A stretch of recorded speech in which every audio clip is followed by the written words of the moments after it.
Alpha ও রামায়ণের ব্যস্ততা কাটিয়ে কিছুটা স্বস্তিতে রণবীর কাপুর ও আলিয়া ভাট দম্পতি। সুযোগ পেলেই মেয়ে রাহাকে নিয়ে ঘুরতে বেরিয়ে পড়েন এই তারকা জুটি। সোশ্যাল মিডিয়ায় আলিয়ার শেয়ার করা সেই ছুটির মুহূর্ত নজর কেড়েছে ভক্তদের।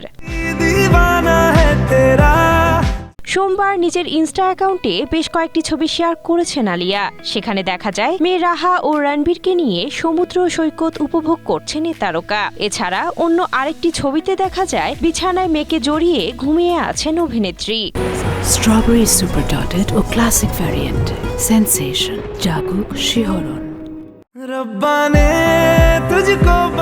সেই পোস্টের ক্যাপশনে আলিয়া লিখেছেন, পুরনো চমৎকার দিনগুলো, আদর আর ভালোবাসা। ধারণা করা হচ্ছে আলফা মুক্তির পর অর্থাৎ গত সপ্তাহে ঘুরতে গিয়েছিলেন এ তারকা জুটি। এর আগে এক সাক্ষাৎকারে মেয়ে রাহাকে নিয়ে স্মৃতিচারণ করতে গিয়ে আলিয়া জানান, মা হওয়ার পর কাজের চেয়ে পরিবার ও সন্তানই তার কাছে মুখ্য হয়ে উঠেছে। এমনকি পাপারাজিদের সঙ্গেও রাহার এখন এক সুন্দর ও মিষ্টি সম্পর্ক তৈরি হয়েছে।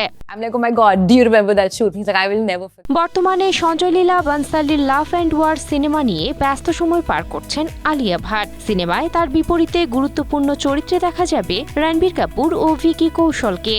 সবকিছু ঠিক থাকলে 2027 সালে মুক্তি পাবে সিনেমাটি। Sinthia Aktari, Asia post.